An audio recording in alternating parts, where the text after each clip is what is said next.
The results would not come for some time.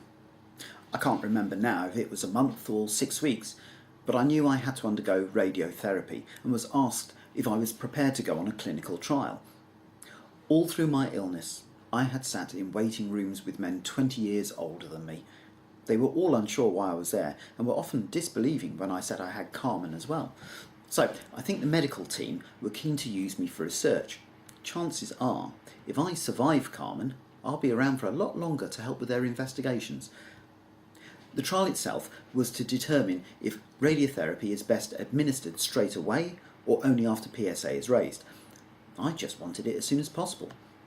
In my mind, better safe than sorry.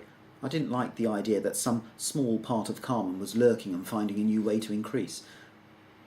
Another results day came. We waited to be called in, and I looked around the waiting room. It was full, and the news would vary for each patient. The same would happen the next day, and the day after, and the day after that, and Mr. Snelders came the call. We walked into the now familiar office of my consultant, and was glad to see the glimmer of a smile.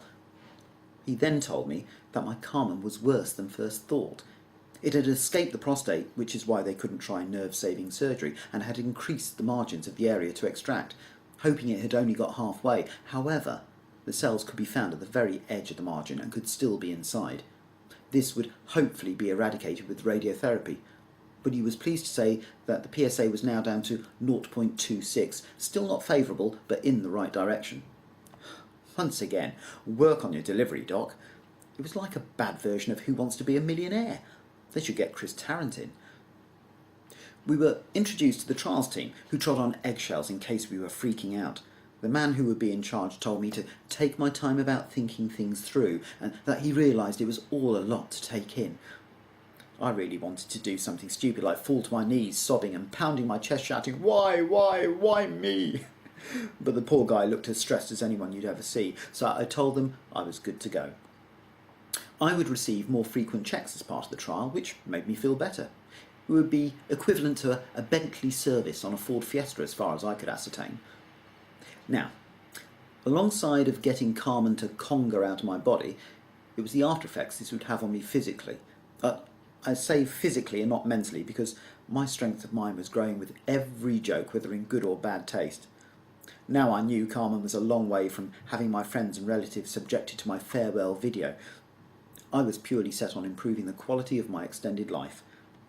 Due to the operation, my sex life was to be massively altered. Oh, when I say massively altered, they hadn't replaced my old one for a new Herculean member.